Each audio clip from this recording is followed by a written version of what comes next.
Hello, everyone, and welcome to the Gene Therapy in FTD. This is the first in a series of webinars titled Perspectives in FTD Research that AFTD and the FTD Disorders Registry will be presenting in the coming months. I'm Dianna Wheaton, Director of the FTD Disorders Registry. On behalf of everyone here, thank you for joining us today. A few housekeeping items before I introduce our guest presenters. Please note our audience will be muted for the duration of the presentations. This helps to keep the background noise to a minimum so that everyone can hear the presenter clearly. If you have any technical issues, please write a message in the questions box, and AFTD's Lauren Gauthier will try to address them with you directly. There will be time for questions and answers at the end of the presentations. Please type your questions in this box as you think of them, and we will address them as time permits. As mentioned, I am the director of the FTD Disorders Registry. The registry is an online database that allows anyone whose life has been touched by FTD to tell their story and help us to advance the science of FTD and accelerate the search for effective treatments. More than 4,000 people have joined the registry to date. If you're living with FTD or are a family member or close friend of someone who has or had FTD, we encourage you to join the registry. Visit ftdregistry.org to learn more. I now would like to introduce our guest presenters. Erik Roberson, MD, Ph.D., is a physician scientist dedicated to reducing the impact of age-related cognitive impairment. He received his AB with highest honors from Princeton University and then earned his MD and Ph.D. in neuroscience at Baylor College of Medicine, where he studied molecular mechanisms and learning and memory. He joined the neurology faculty at University of Alabama at Birmingham, UAB, in 2008. In addition to directing his laboratory, Dr. Roberson directs the UAB Alzheimer's Disease Center and the Center for Neurodegeneration and Experimental Therapeutics. Dr. Roberson also cares for people living with memory disorders and dementia at the Kirkland Clinic, and he directs clinical trials related to tauopathies. Dr. Olga Uspenskaya is a neurologist and serves at Prevail Therapeutics as Vice President of Clinical Development. She earned her MD and completed a residency in neurology at the First Moscow State Medical University. She completed a Ph.D. program in neurosciences at First Moscow State Medical University and Ludwig Maximilians University in Munich, and a postdoctoral fellowship at the Sorbonne University Hospital, Petit-Salpêtrière in Paris. Her research was mainly on understanding the early phases of Alzheimer's disease and validation of clinical biomarkers of neurodegeneration. During her clinical and research career, Dr. Uspenskaya held academic positions, which included research grants and lecturing on neurology topics. Welcome to you both. We are very glad you joined us today to share your knowledge about gene therapy in FTD. Dr. Roberson will be our first presenter. He will provide information about types of FTD, genetic causes and testing for FTD. Dr. Roberson, please begin. Great, thank you, Dianna. Welcome, everybody. I'm very happy to have the opportunity to present today, and thanks to the AFTD and the FTD Disorders Registry for putting this event together today. Let me just show my disclosures, first of all. And then, as Dianna mentioned, this is kind of the outline for my portion of the talk, briefly going over some of the background about FTD and the genetics of FTD, a little bit about genetic testing and current FTD treatment options, and then some of the background information on the rationale for gene therapy as a treatment for FTD due to progranulin mutations, and some data from our laboratory that provides some of the preclinical evidence supporting this approach. Let's start off talking about some of the different types of FTD. As many of you know, FTD is not really a singular disorder. It can be divided into different types in a couple of different ways. And probably the most important way is in the different types of symptoms that it produces, which we divide into different clinical syndromes. And the three classic FTD clinical syndromes are what we call the behavioral variant of FTD, or bvFTD, the semantic variant of primary progressive aphasia, or SVPPA, and the non-fluent variant of primary progressive aphasia, or the nfvPPA. And these disorders, these three clinical syndromes, each produce different symptoms because they preferentially target different regions of the brain, which are kind of highlighted here in these images. These are MRI images on the left and then schematics on the right that highlight the areas that are showing atrophy or shrinkage, especially in the frontal parts of the brain in bvFTD, in the left temporal lobe in semantic variant PPA, and in broader portions of the left frontal lobe in the non-fluent variant of PPA. Let's talk about these three syndromes in a little bit more detail. So the behavioral variant of FTD is really, the hallmark is a change in personality or behavior. And there's a number of different symptoms that make up these changes in personality or behavior. Not all patients have all of these, and some are more prominent in some patients than in others. So just to kind of highlight a few of these, some of the more prominent or common symptoms: social withdrawal, a loss of interest in interacting with other people, somewhat more of a cold personality with less empathy and caring for the people around them is a common symptom. Disinhibition is the term that refers to people starting to do things that they wouldn't otherwise normally do, saying things that might be inappropriate, watching material that may be inappropriate, approaching strangers in a way that makes them uncomfortable. All these sorts of things are fairly common manifestations of disinhibition in FTD. Repetitive behavior is another common feature, and this can include obsessive compulsive types of behavior, checking things, collecting things, counting things, and kind of rigid behaviors focused on doing the same things over and over. And then one of the other common classical symptoms is what we call a loss of insight, which means that people with FTD are often not aware of their own symptoms. This is problematic in the sense that when you're not aware of a problem that you're having, it makes it harder to cope with it and compensate for it.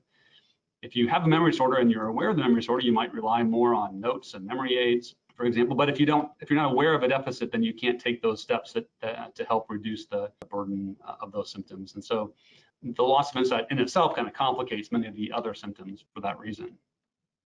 Let's talk a little bit about the semantic variant PPA. Again, this is the disorder that is typified by striking atrophy, usually in the most anterior parts of the left temporal lobe. And this is, as the name implies, it's a primary progressive aphasia or a language disorder, but it's one that is predominantly about having problems with names of objects and their meanings. So people might at first just have difficulty thinking of the name of some object. And then as the disorder progresses, that may become a problem knowing also what that object is for or what it does.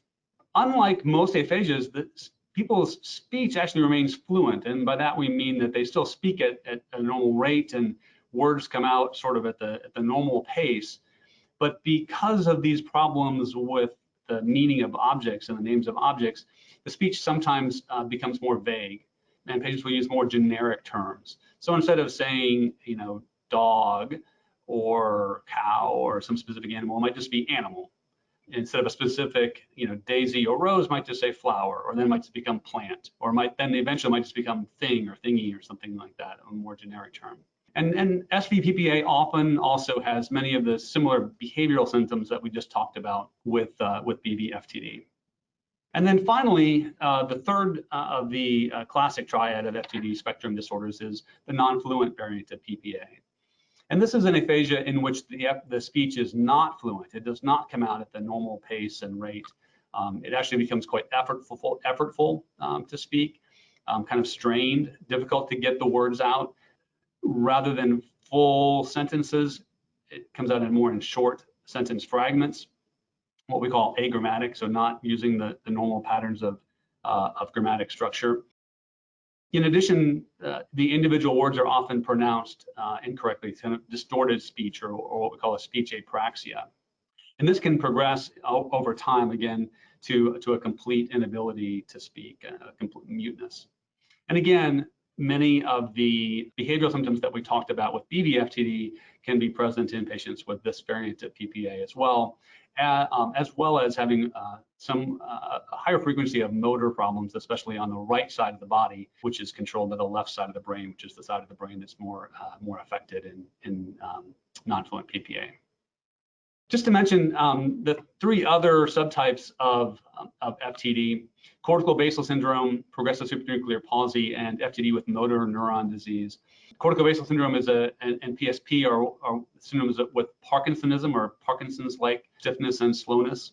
In cortical basal syndrome, that's accompanied by a lot of asymmetry between the two sides of the body, both in terms of the motor signs, including sometimes one limb developing what we call the alien limb phenomenon, where it's not even recognized as being part of your own body, but also in terms of the cortical functions like language or apraxia.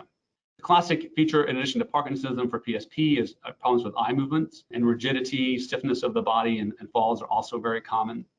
And then there's a variant where FTD occurs with ALS or Lou Gehrig's type motor weakness, as well as the behavior symptoms. So that's kind of the clinical symptomatology, the three classical clinical syndromes of FTD. Let's talk a little bit now about some of the causes of FTD, in particular the genetic causes of FTD.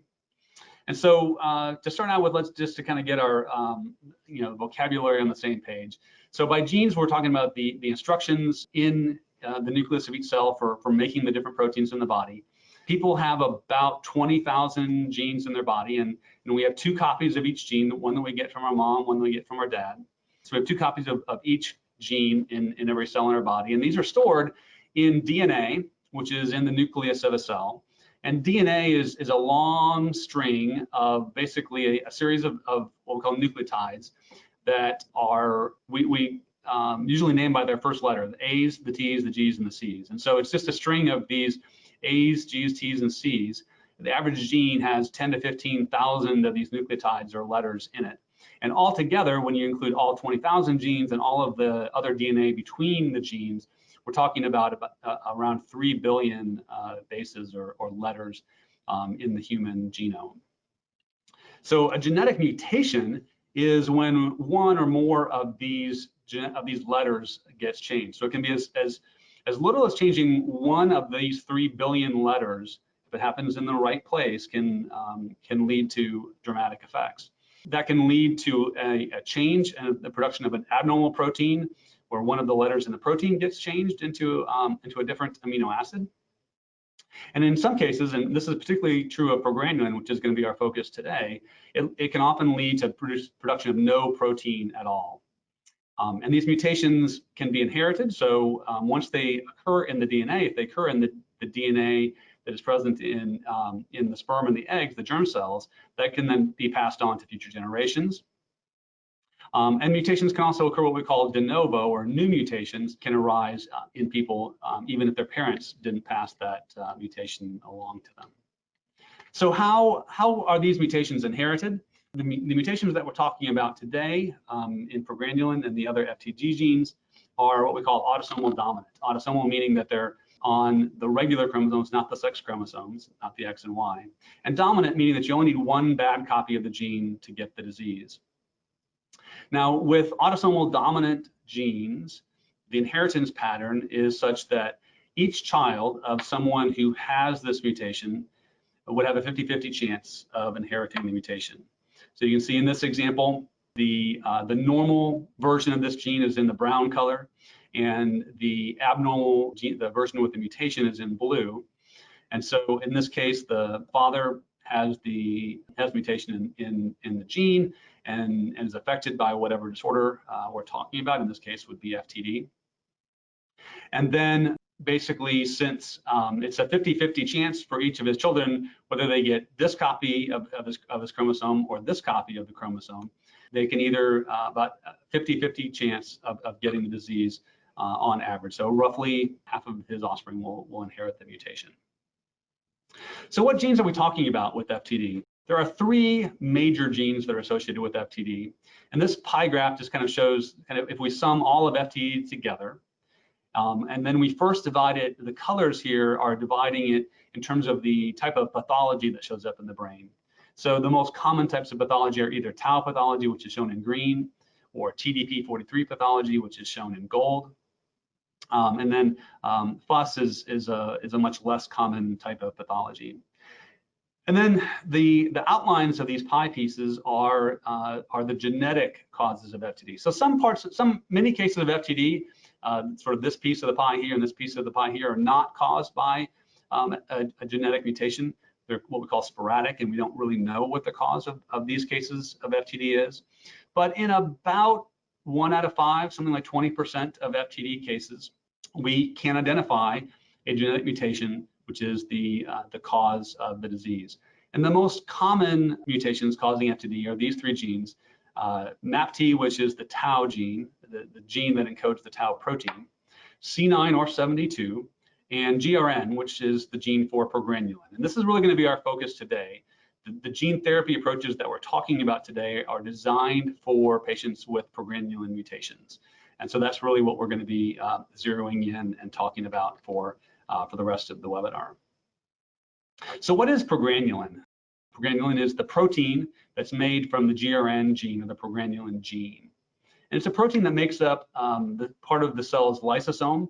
That's a part of the cell that degrades proteins in the cell that a cell is done with, or that have become damaged. So in a way, you can think of it as the cell's garbage disposal. It's what we call a pro-protein that gets cut up into smaller pieces, and those pieces are called granulins. And there are 7 of those granulins that are encoded in progranulin. And the granulins may be the active pieces of progranulin.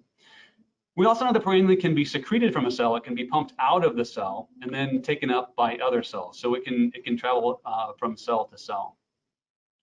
And then most importantly, for our purposes today, we know that the mutations in progranulin that cause FTD are loss of function mutations, meaning that they cause that copy of the gene to stop producing progranulin.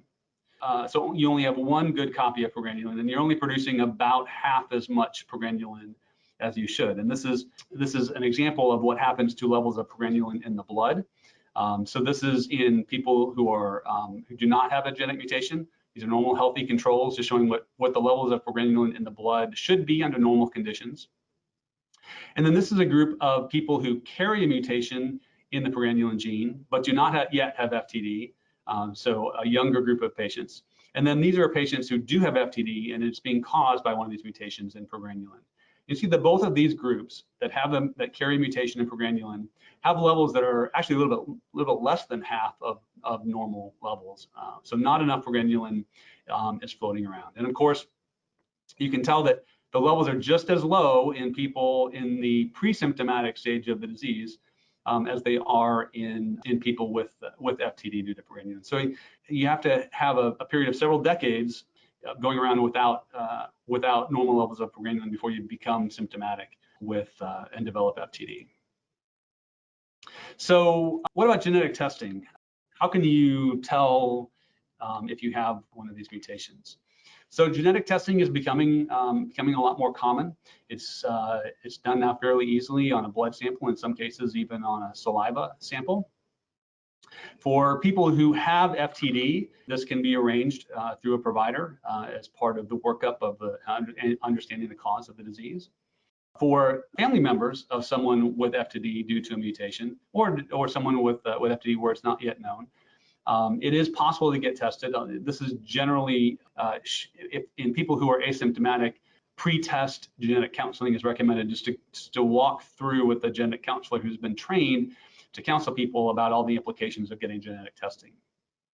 And genetic testing can also be available through some of the major studies. And one of those is a major national study that was recently launched at several sites called AFTD. Many of you might have heard of this study. It is a multi-site study. These are the sites in the US and Canada that are participating in this study. It is what we call an observational study, meaning that this study itself is not delivering any experimental therapeutics.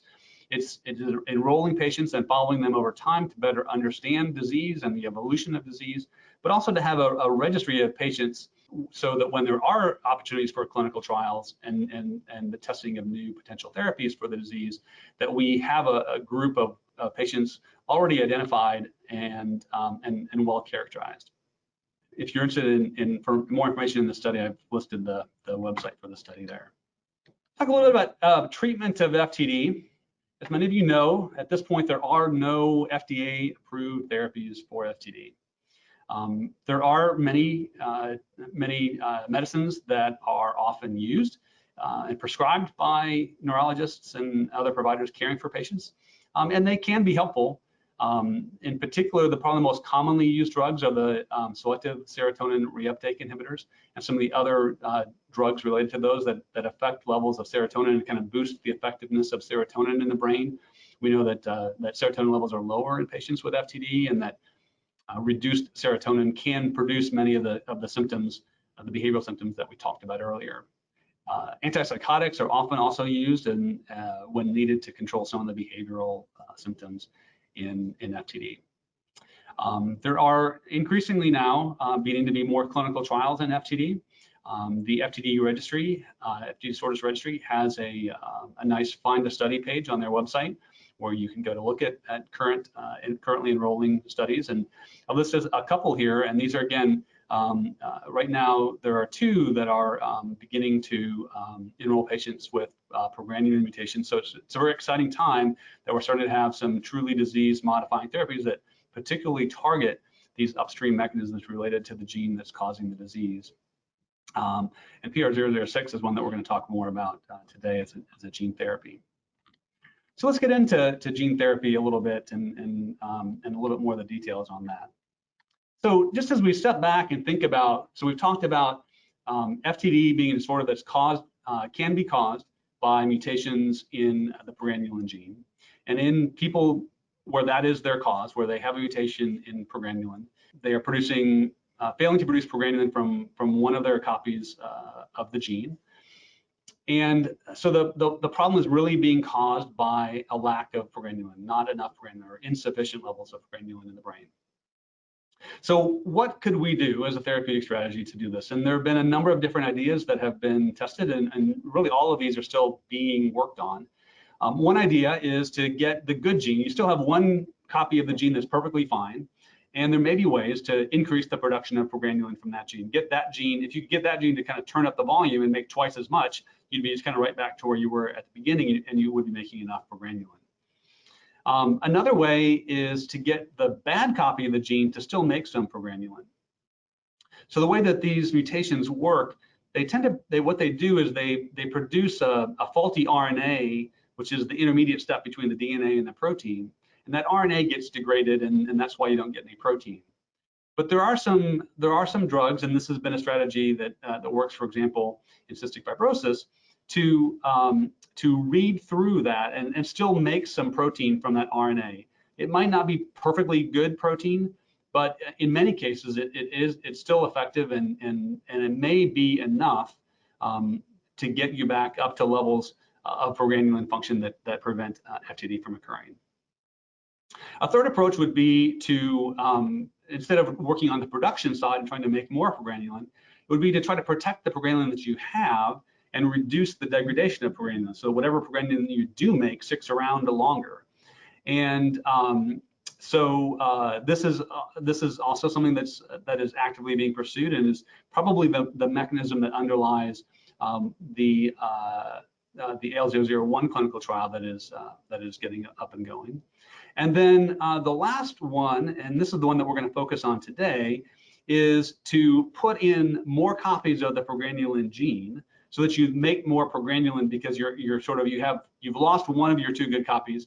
If we just put some more good copies in, that would help the cell make more progranulin. And that's really the idea of gene therapy.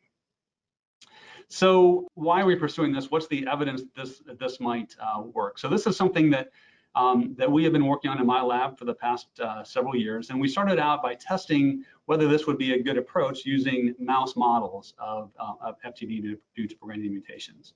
So these are mice, and we have mice that are missing one copy of the gene. We call those heterozygotes or plus-minus mice. Normal would be plus-plus. And then we have mice that are missing both copies of the gene, or we call those complete knockout mice or minus-minus mice. And it turns out that when you make mice like this as a model of this disease, you get a variety of abnormal phenotypes that we can use to test the effectiveness of potential therapies. So this is something we call lipofuscinosis. This is in all these pictures, we have normal on the left and then the mouse model on the right. And all of this pink stuff here is kind of waste pigment that represents abnormal function of those lysosomes, the parts of the cell that are supposed to be degrading proteins due to the loss of progranulin here. Another thing that we see is neuroinflammation. So this is what the microglial cells in the brain should normally look like, and these are what they look like. Kind of they're bigger and more active. This represents an increase in neuroinflammation, which is another abnormality in these mice. And then a third thing that we can look at is more of a behavioral thing to try to get at something that's at least a little bit like some of the symptoms of FTD. And this is a very simple test in mice where we put two mice in a clear plastic tube, and they come together in the middle of this tube, and they can't pass each other, so one of them has to go in reverse and back up. And that mouse is the one that is less dominant. So the more dominant mouse gets to keep going forward, the less dominant mouse has to back up. And we have found, I'll show you on the next slide here, a little bit more information about this phenotype. So what we found is that in the mice with lower levels of progranulin, they become less dominant in this test. So we call the mouse that gets to go forward, the more dominant mouse, we call the winner. And so we can graph that on a simple pie graph like this, where the black represents the normal mice, the wild type mice that win or are more dominant. And the blue is the mouse model of FTD, where we've knocked out one copy of the progranulin gene, just like happens in patients with FTD mutations. And you can see that the normal mice are more likely to win this task. They're more dominant than the FTD model. And this is just another way of showing this, where if we actually do multiple testing and we can look at a gradient of winning percentages, the black being shifted over to the right and the blue shifting over to the left means that the FTD model is closer to as a lower winning percentage, and is less socially dominant when you're shifted over to the left. So now we have a mouse model, and we have some abnormalities in these mice that we can use as outcome measures to test whether a potential therapy makes them better. And so we did a gene therapy experiment. And so we used a virus called AAV, or adeno-associated virus, to add more copies of the progranulin gene. We did this by directly injecting this virus into the brain, where it could get into the brain cells and enable these neurons to make more progranulin. And then we tested them. We started out doing this tube test of social dominance. And this is, so we took a group of mice and we did a pretest before we did the therapy. And we showed that we see just what we expected to see, that these are, now we're coloring them orange, are the FTD model. And you can see that they win a smaller piece of the pie here. So they're less socially dominant. They're shifted over to the left. We then did a test injection. This is just with controls, just to show that our virus doesn't do anything weird. And if you inject the control virus, this is the green one. GFP stands for green fluorescent protein. It's just a marker. It doesn't do anything to the cells. And that has no effect on there. If we inject the mice with this control gene therapy virus, we still see this losing amount less socially dominant mice. On the other hand, if we inject with AAV that has copies of the progranulin gene, now these mice start to win more. So the blue outline here, these are the FTD model that's been injected with the gene therapy virus that makes more progranulin in the brain. And we can see that the share of the mice that are winning in this increases, and this peak on the left shifts over to the right in a more normal distribution here, showing that the distribution, showing that the social dominance of these mice has become closer to normal. Another way to look at this that's maybe more interesting is when we directly compare the FTD mice that got the control virus. So these are the ones that have low progranulin in their brains. And then these are the FTD mouse model where we had knocked out the gene, but then we put it back in with the gene therapy. And you can see that these mice clearly are more socially dominant. They're winning more of the trials. And it's these mice that didn't get the gene therapy that are shifted over to the left with the lower social dominance. The other things we looked at are the lipofuscin. That again that's shown in the pink here. So this is normal, and you can see this is what a brain should look like. All this pink color, or on the bottom row, the brown color, is the abnormal accumulation of lipofuscin pigment, that waste material in the lysosomes of the cell. This is the mouse that's been treated with our gene therapy vector, and you can see a reduction in the amount of pink color, a reduction amount in the brown color, and this occurs in two different brain regions. This is one, the thalamus on top, and the hippocampus on top, and the thalamus on the bottom. So this reduction in the amount of lipofuscin that you see here, the less amount of the pink color or the brown color here, is indicative of this gene therapy approach to FTD progranulin having a beneficial effect in the mice. So to summarize the main messages here, mutations in progranulin are one of the more common genetic causes of FTD, and they cause a partial loss of the progranulin protein. And we think that it's this insufficient levels of progranulin in the brain that are causing the development of FTD. So gene therapy then provides a way to increase levels of brain progranulin. And our studies in mice have provided evidence that gene therapy can have beneficial effects in a mouse model of FTD due to mutations in progranulin. So I'm going to stop there, and I will turn things over to Olga, who is going to continue on this. If you have any questions about any of the things that I've talked about, you can go ahead and type those in the question box, and they'll be working behind the scenes to get those questions ready, and then Olga and I will answer questions at the end after her presentation. Thank you very much, Erik. So thanks a lot, and thanks to AFTD and FTD Registry for organizing this webinar. I'm very honored and excited to share with you today information about Prevail Therapeutics and the work we are doing with PR6, our gene therapy candidate we are developing for FTD with GRN mutations. So just before I start, I'd like to share this disclaimer. The information I'm going to present today is public knowledge. Our gene therapy is investigational, and that means that PR6 can be used within clinical trials, but is not yet approved by any health authority, including FDA, to be used by the medical professionals in the clinical setting. As well, the information I'm going to provide is for educational purposes and does not replace medical advice. So these are the agenda topics I'm going to cover today. I will go real quick through the overview of genes and mutations and genetic testing. This has been covered very nicely by Dr. Robertson already, but I will dive a little bit more into how AAV-based gene therapy works, and also provide some information about our approach to tackle FTD with GRN mutations. I will provide background on PR6 and our clinical trial in patients suffering from FTD with GRN mutations. But before I start, I just wanted to spend a couple of minutes and tell you about Prevail Therapeutics, the people who work in Prevail, and our mission. You can see here our team. Prevail Therapeutics is actually a pretty young gene therapy biotechnology company based in New York.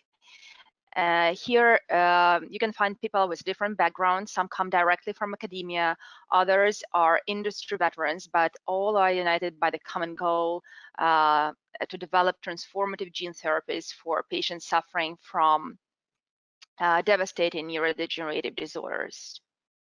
Prevail was founded in 2017 by Dr. Asa Belevich, whom you can see here. actually Asa himself, as a neurologist, like our Chief Medical Officer, Jeff Seveny, and both previously in their career were serving as practicing neurologists and were caring for patients suffering from neurodegenerative disorders, and specifically from neurodegenerative dementias. So Asa recognized a significant unmet medical need during his years caring for these patients. And this is how Prevail was founded, with the goal to find transformative treatments that slow or stop the molecular cellular mechanism that drive neurodegenerative processes based on our understanding of genetics and biology and the technology we can now deliver. But ultimately, everything we do for the patients, and this is why we work really closely with patient advocacy groups and directly, sometimes with patients, when we work on the development of our clinical programs. It is very important for us to understand the endpoints which are meaningful for the patients, and obviously in such therapies, patient report outcomes and caregiver report outcomes are very important. So as I mentioned, our focus is really neurodegeneration, and our initial focus is on two devastating mutations. One is called GBA1 mutation. This is a mutation which is which increases the risk of Parkinson's disease, and one of the most common mutations in Parkinson's disease, and leads to a younger onset, more severe cause of the disease, and higher risk of dementia. The same mutation, but in homozygous state, leads to lysosomal storage disorder, which is called Gaucher disease, and we focus on the most severe forms of this disease, which is called neuronopathic Gaucher disease. And finally, our topic today, frontotemporal dementia with GRN mutations, is also one of our main focus, and we develop currently PRR6 and test it in the clinical trial in patients with FTD with GRN. So this is just another overview of our pipeline.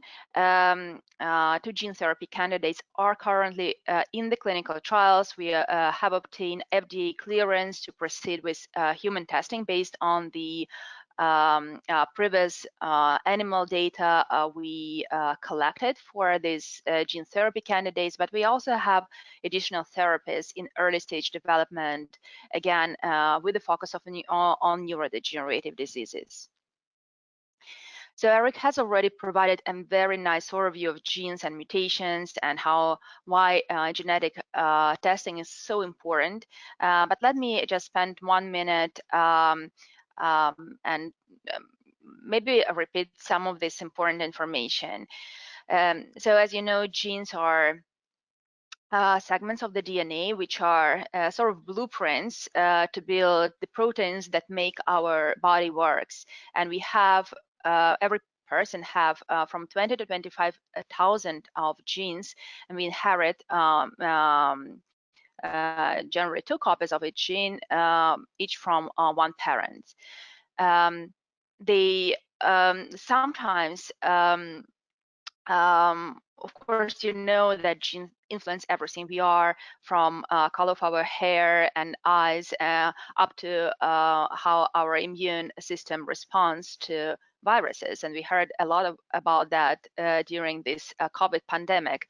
But sometimes genes are not built correctly, and they become mutated and are not able anymore to produce the protein. Either it is produced in insufficient quantity, or it is unable to fulfill its normal function. And these can lead to a disease and clinical symptoms of the disease. So it is really of utmost importance to perform the genetic testing in case there is a suspicion of a disease caused by a genetic mutation. So genetic testing can help to determine the risk of developing certain diseases, sometimes to guide the medical treatment, and help to understand whether the disease the patient has is really related to a specific genetic mutation. It can be also used for predictive purposes. For example, if a patient has a family history of a certain genetic mutation and certain genetic condition, then getting these genetic tests before the patient develops clinical symptoms may help to understand whether one is at risk of developing later in the life this disease.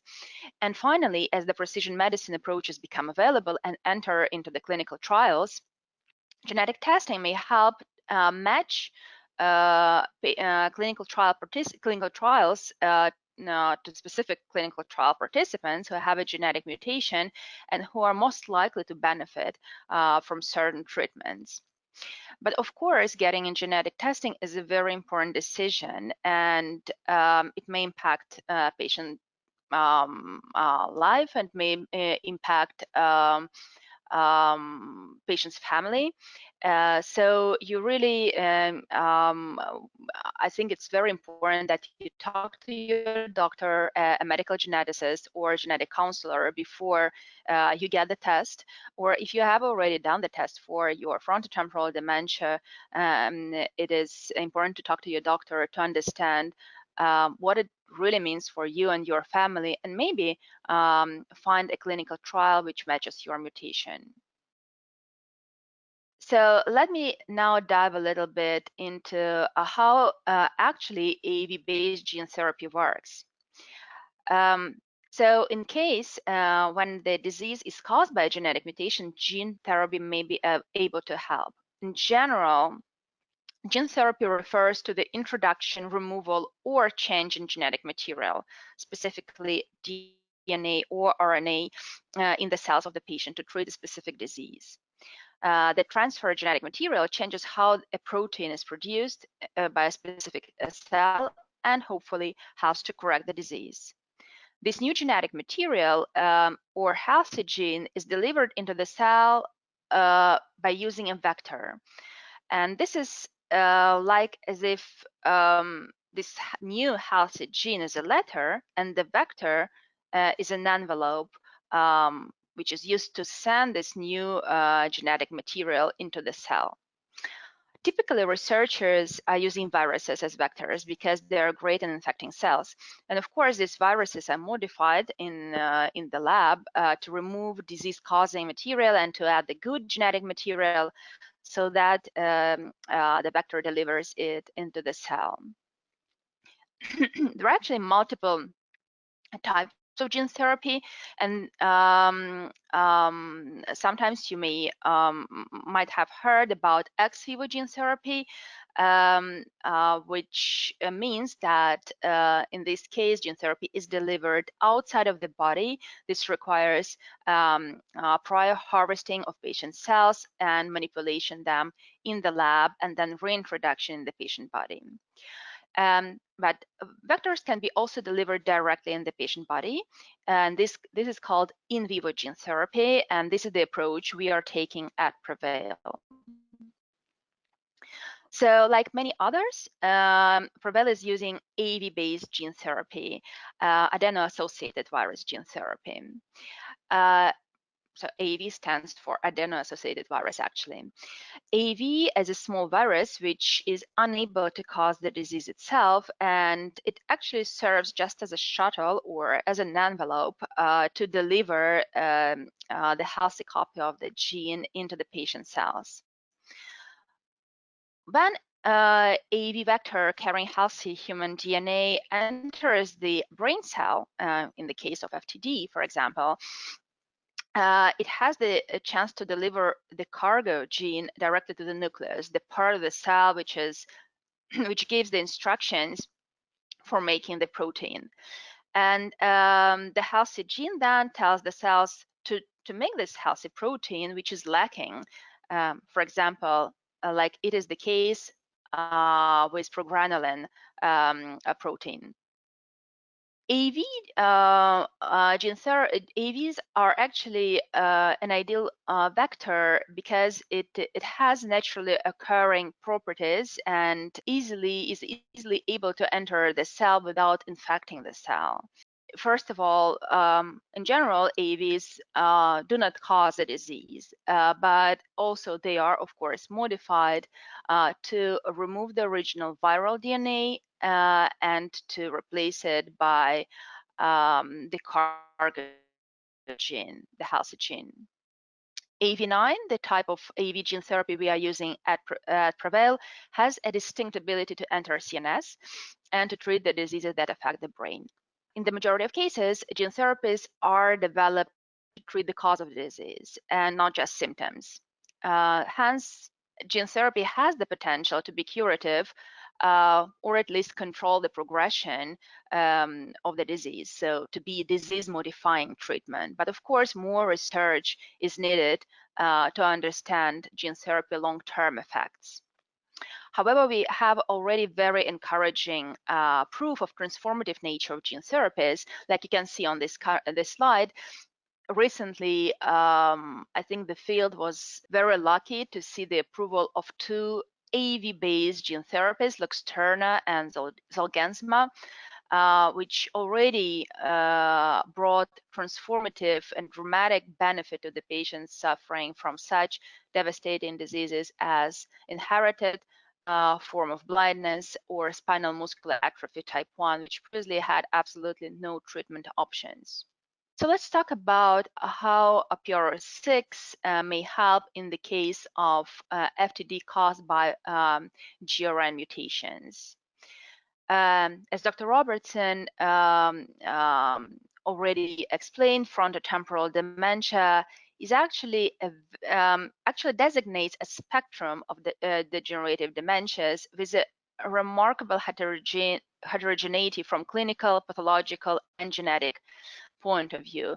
Multiple genes can cause FTD, and there are sometimes pretty frequently sporadic forms of FTD where we don't know the underlying cause. FTD, the second most common type of dementia after Alzheimer's disease, especially in younger patients, and actually patients as young as 45, between 45 and 65 years of age can present with FTD symptoms. And as you know, there are currently absolutely no approved therapies for FTD, and its management remains purely symptomatic. So GRN gene mutations cause approximately 15 to 20% of familial FTD cases and up to 5% of all FTD cases overall. And as Erik already mentioned, heterozygous GRN mutations cause FTD via haploinsufficiency. That means that most of the patients who carries the pathogenic GRN mutation have a reduction in the level of the functional progranulin protein by approximately 50%. And as you already know from Erik's talk, progranulin is highly localized within lysosomes, which are known to be the recycling centers within the cells that break down the cellular waste or excess in protein. So the reduction of the progranulin protein leads to the dysfunction in lysosomes, and as the downstream effect, it can lead to neuroinflammation and neurodegeneration, and ultimately to the onset of the clinical symptoms of frontotemporal dementia. So what we have done in Prevail, we hypothesized that the delivery of a functional copy of GRN gene to FTD-GRN patients will normalize their progranulin protein levels, restore lysosomal function, suppress neuroinflammation, and as a consequence, slow down or stop neurodegeneration. As multiple brain regions are affected by FTD with GRN, a broad biodistribution is very important. So this is why we have chosen AAV9, which has previously shown very good biodistribution for CNS diseases. So PRO6 is a potential disease-modifying one-time gene therapy, and it delivers, with the help of AAV9 vector, the healthy GRN gene copy into patient cells. We have done actually a lot of preclinical experiments, but I will not dive into that. I was very impressed by the exciting data Dr. Roberson showed from his lab. But we've done also similar things with PRO6, and we're able to show that it is able to increase progranulin levels in the cerebral cortex and decrease neuroinflammation and reduce lysosomal deficiencies in GRN knockout mice. We also looked at the safety of PRO6 in animal models, both in mice and non-human primates.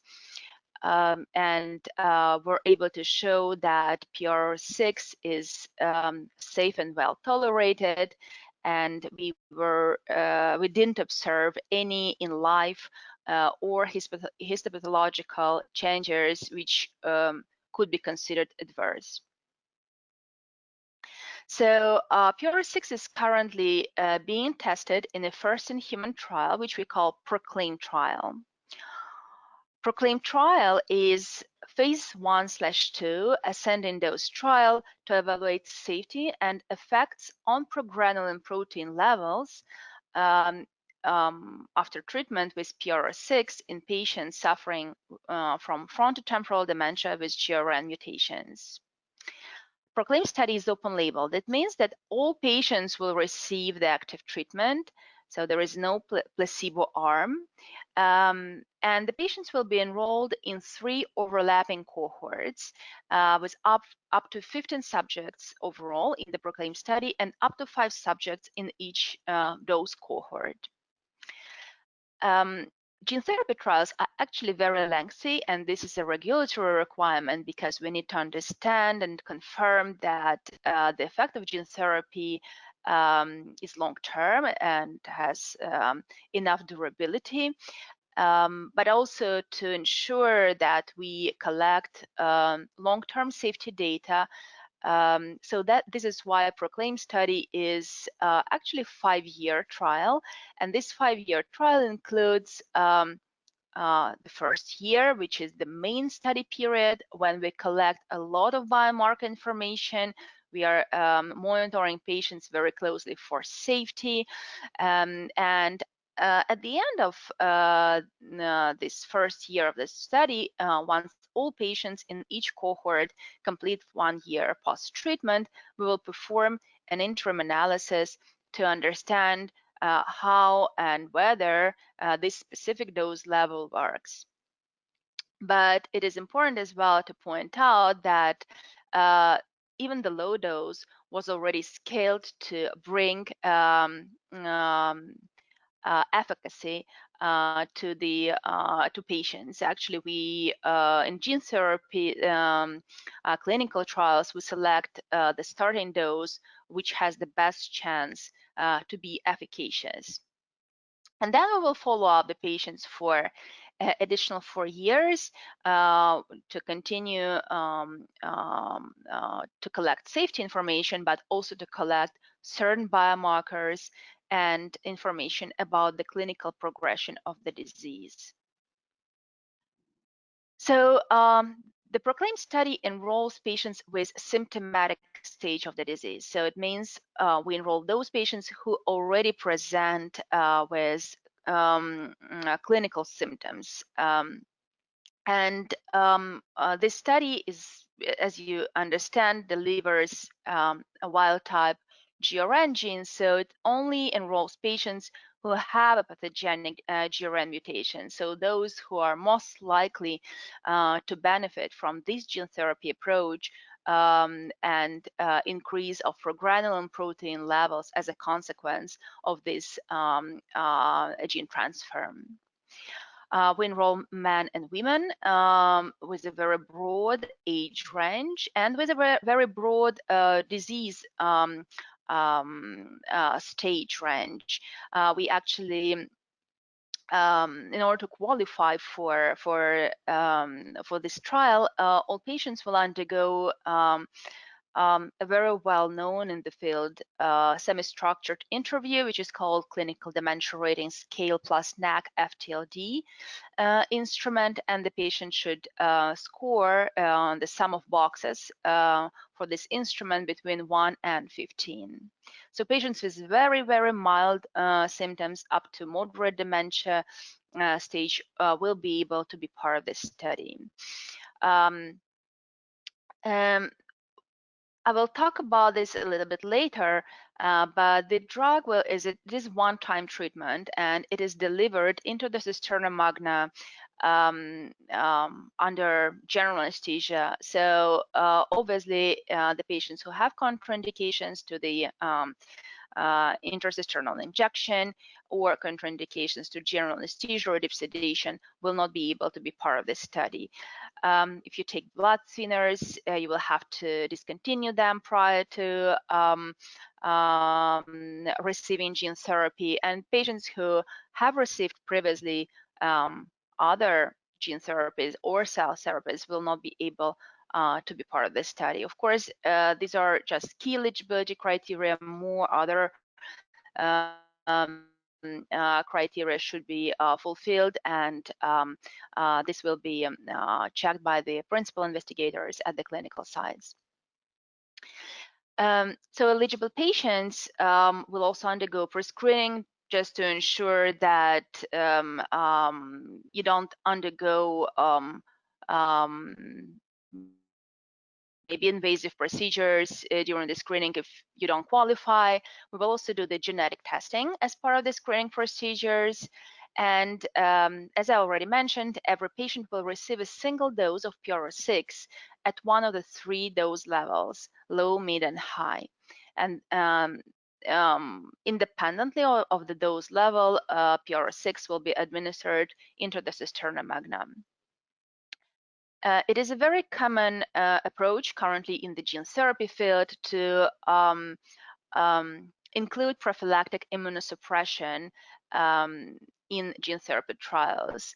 It is needed to minimize the potential immune response to AAV, which may happen, although the risk is low, but this may happen, and this can lead, of course, to safety issues, but also the reduction in efficacy. So in order to mitigate for all this, we implement in our trial prophylactic immunosuppression treatment, and this is mainly done during the first 3 months post gene therapy administration.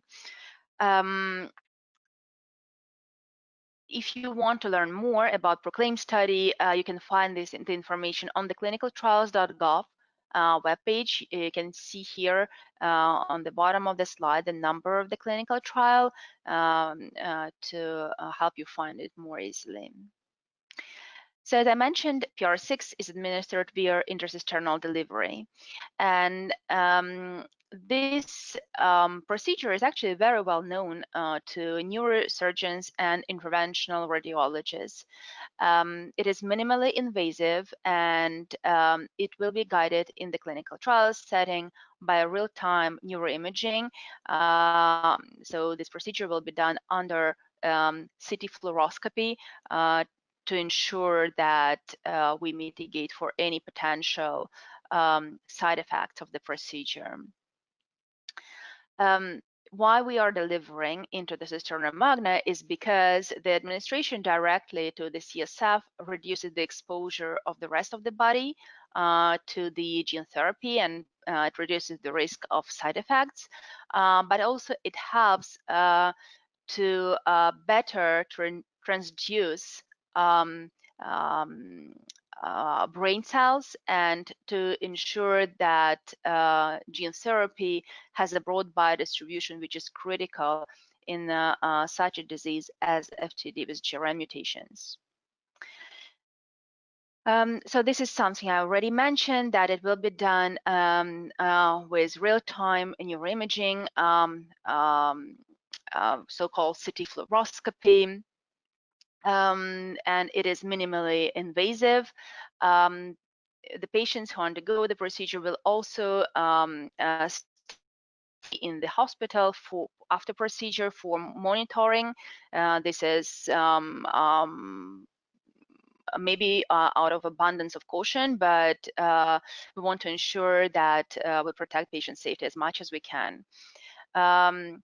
So, and other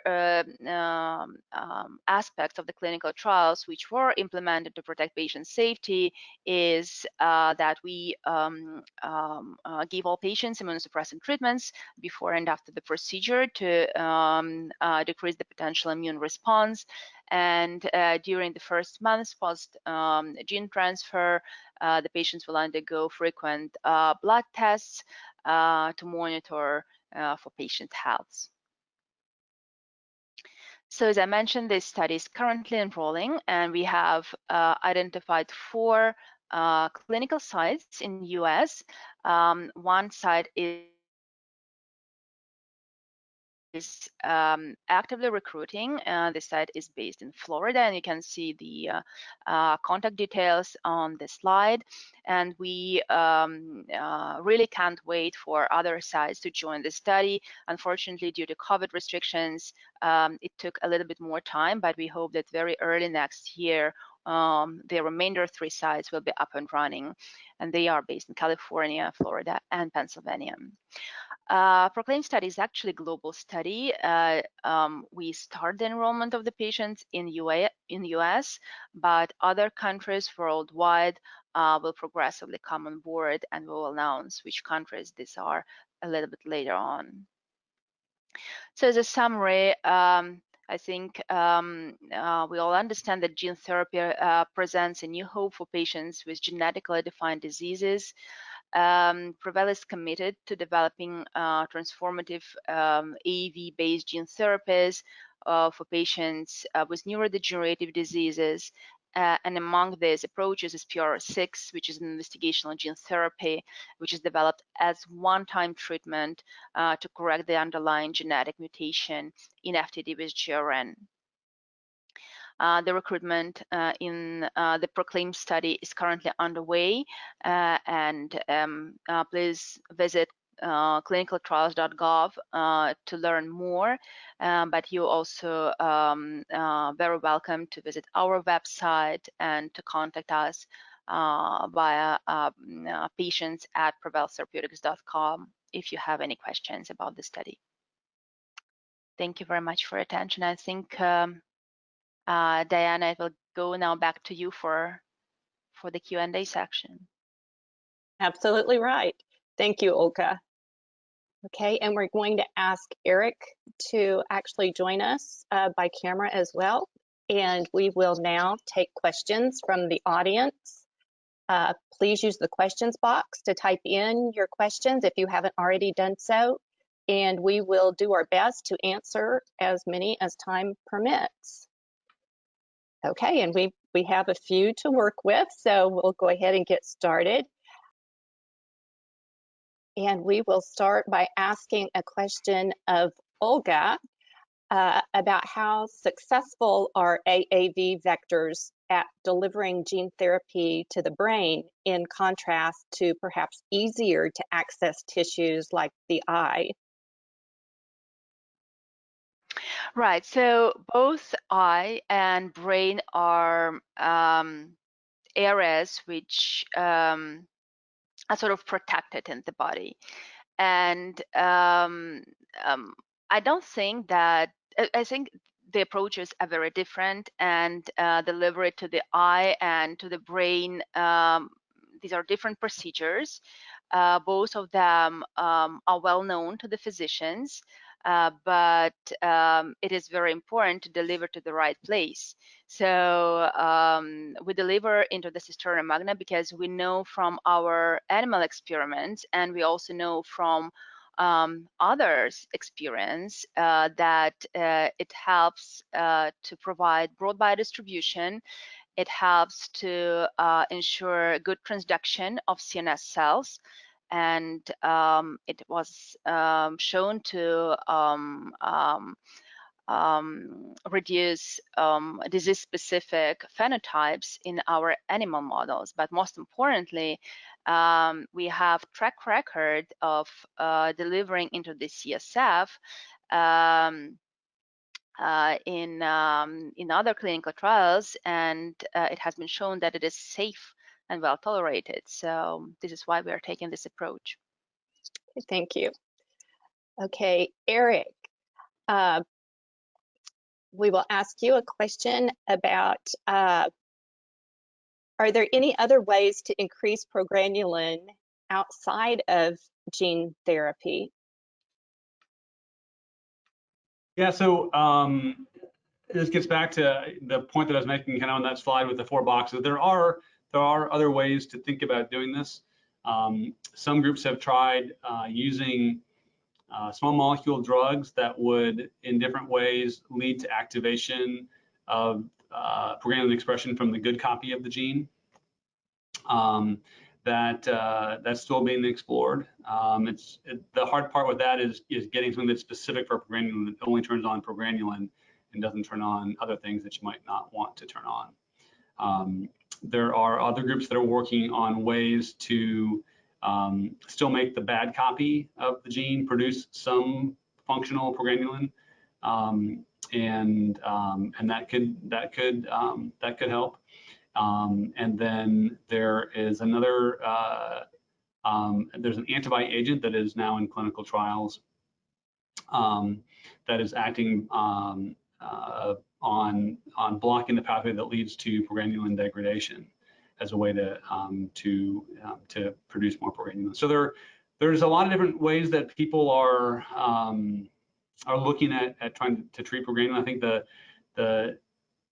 the attractive thing about this from a therapeutic perspective is that our mission is pretty clear. We need to get more progranulin into the brain.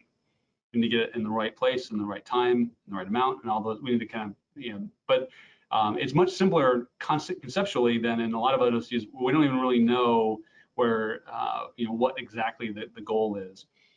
With tau and some of the other disorders, tau does so many different things. There's been a lot of debate about which aspect of that you want to target when it's a gain of function disorder. Which gain of function do you want to try to block? And so the idea of being able to try to target this loss of function does make it an attractive therapeutic target with, as we said, several different potential ways to do that. Okay, thank you. Okay, a question for Olga. Would this gene replacement therapy treatment replacing with a granulin gene, would this treatment be expected to have any beneficial effects in patients that don't have a granulin mutation?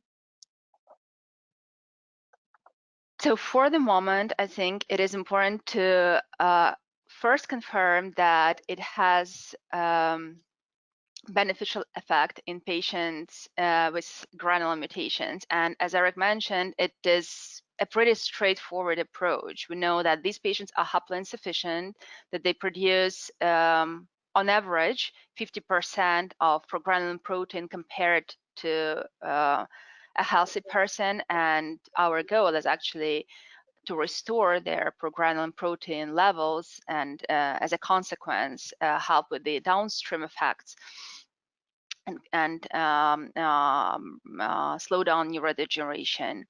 At this moment, I can't comment about others. Of course, progranulin plays an important role in other neurodegenerative disorders, and one could hypothesize that it could be beneficial, just less straightforward. So at this point, we are focusing only on FTD with GRN. Okay, thank you. And we've had quite a number of questions by people joining us today who do not have granulin mutations. They actually have a mutation in one of the other FTD disease-causing genes. And so we've had a number of questions around whether there are gene therapy trials underway for some of these other indications. And essentially this question is appropriate for both of you. We'll start with Erik, and then Olga, you could come in behind him and answer from your perspective. Yeah, so I think there's the top line message is there's a whole lot of activity across all of this that's going on in the research field. That includes some, in addition, so we've been talking about therapies that are specifically focused on progranulin mutations today, particularly the gene therapy. The other two big genes, the tau gene and the C9 gene, there's also a whole lot of research going on in those, and there's a variety of ways that those genes are specifically being targeted, including with different antibodies that would be delivered intravenously, as well as with antisense oligonucleotides, which in a way you could consider a gene therapy because those target a specific gene, but it's different than this kind of gene therapy in the sense that it's not using a virus to put a gene in. It's using kind of a short segment of a similar nucleotide to manipulate the expression of a gene. And so those are being explored for both tau and C9. And then of course there's also a lot of other trial activity and research activity that's kind of looking even at things that would be helpful for people who don't have one of these genetic mutations, that just kind of treat the symptoms better of FTD and help slow that down. So there's been a tremendous surge in the amount of research interest in FTD over the last several years, and it's really been active across all of these domains. Okay, and Olga, from your perspective? Yeah, well, I think it summarizes really well what's going on in the field. There are disease modification approaches which are already tested in the clinic, both for C9 or 72 and MAPT mutation carriers. I'm not aware of a gene therapy being in the clinic for the moment, but obviously the people are working on these approaches, and as I mentioned, we have in our early development other gene therapies focused on other neurodegenerative disorders. I'm not able to disclose which ones they are for the moment, but I think we as a field have already done a tremendous progress with precision medicine approaches such as antisense oligonucleotides, antibody treatments, and finally gene therapies. So waiting for gene therapy clinical trials for C9 or MAPT, I think there are other treatment options which are interesting and are currently in the clinical trials. Okay, thank you. A question for Erik. What signs or symptoms would tell me that FTD in my family might be genetic?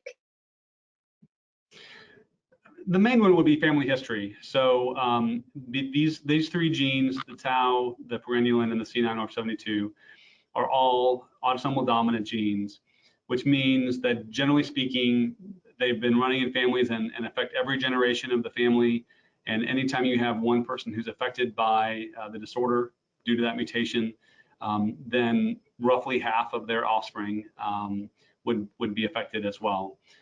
So it's less common when when it occurs in isolation, when it's it's a de novo case, it's somebody developing FTD when no one else in the family has had that. But there are in the research studies, we're checking for mutations in everybody just to make sure, because there are cases where we identify mutations in people who don't have a strong family history. In terms of the symptoms, though, once there's not a clear difference in the types of FTD or the symptoms of FTD in those who have the sporadic form versus those who have it due to a genetic mutation. Some of the mutations might produce a tendency toward having more of one of the subtypes. For example, if you have changes in tau, you're more likely to have PSP or cortical basal, and less likely to have semantic variant PPA, things like that. But the symptoms of the bvFTD, for example, are not. There's nothing about the symptomatology that would clearly say that it's more likely to be genetic or sporadic. Okay, thank you. I think another interesting thing about FTD with GRN is that it is very heterogeneous, and within one family, people may have different phenotypes while they share the same mutation as well. Good point. Olga, a question for you. Does a patient have to have already had genetic testing to be able to apply for consideration in your trial? Not specifically. So obviously, if the patient had a previous genetic testing and is aware that he or she is a GRN mutation carrier, just the chances to qualify for the study are much, much higher. But if this is not the case, anyway, the genetic testing is being done as part of screening procedures, or can be done as part of pre-screening. Okay. And Erik, can you talk to us just a little bit more about how one goes about arranging genetic testing, how they start that conversation, and what the necessary steps are? Yeah.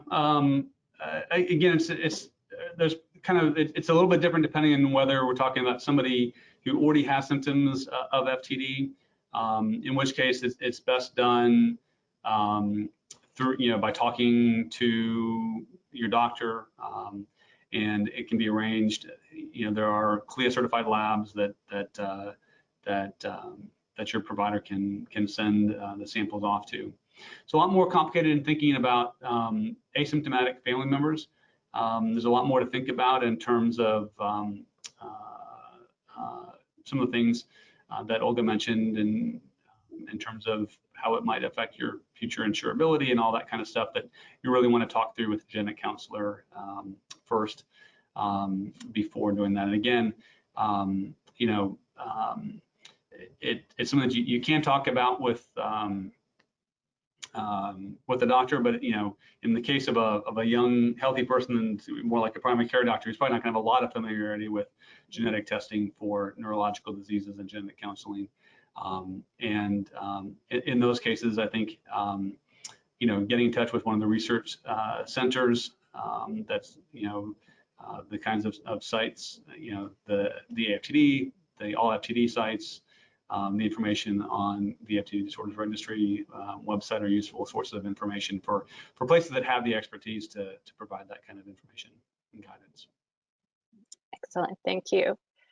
Olga, if a person participates in a gene therapy trial, will they be able to participate in future trials for other experimental therapies? It's a great question. And it depends. I think that the majority of disease-modifying clinical trials with other strategies would exclude currently patients who have participated in gene therapy trial, just because gene therapy is intended to be one-time treatment and lifelong treatment, so it will be very difficult to disentangle previous effect of the gene therapy with the new treatment. So there is a risk if you participate in gene therapy trial that you won't be able to qualify for another disease-modifying trial. But again, it depends on the eligibility criteria for the other study, and I obviously I can't comment on that because I don't know which this study might be. But some people may also develop treatment approaches which may be on the top of gene therapy. For example, clinical trial for symptomatic treatments, that might be possible, but but overall gene therapy clinical trial participation in the majority of cases would exclude from other disease modifying treatment clinical trials. And actually another question for you, Olga. How long would you expect this treatment to actually last? Is there a need for redosing? It's another great question, and it is currently designed to be one-time and lifelong treatment, and we have evidence from other diseases with other gene therapies, also AAV gene therapies, that the effect can last as long as 10 years and maybe beyond. We just don't have enough follow-up. So for the moment, it is not planned to redose patients, and we hope that it will last long. But of course, the information and data we obtain from our clinical trial will help to answer this question. Thank you. Okay, and one last question that I will pose to Erik in our closing minutes here. Are doctors comfortable with the concept of using gene therapy treatments to treat neurological conditions? Yeah, it's an interesting question. It probably depends a little bit on the doctor, and it's going to change over time. It is the idea of using gene therapy for neurological disease in particular. I think 5 years ago, the answer probably would have been most doctors would have said, that's probably not going to work. But now you've seen some of the examples. Olga showed some of the examples of effectiveness in other CNS disorders, and that has really kind of led to a big change in thinking. I think the fact that it can deliver a gene into the central nervous system, and that can have beneficial effects. The fact that these are now being approved for other disorders, it builds a lot more momentum. We learn a lot more about the platform and how it works in general, and I think that that physicians will become more familiar with it, and as time goes on. Okay. Well, that's all the time we have for today. Dr. Roberson and Dr. Uspenskaya, we thank you so very much for enlightening us on this so very timely topic. We hope all of those of you who are watching found this presentation to be informative. AFTD will post the recorded webinar on its website under News and Events and send out the link as soon as it's available. It will also be posted on the registry's website and both of our YouTube channels. As a reminder, this is the first of a series of Perspectives in FTD Research webinars that AFTD and the FTD Disorders Registry will present in the coming months. Please be sure to follow AFTD and the FTD Disorders Registry on social media and check back on our websites for more information on upcoming webinars as they become available. Thank you for joining us. Please let us know if you have any questions or comments about this presentation. And until next time, thank you very much and goodbye.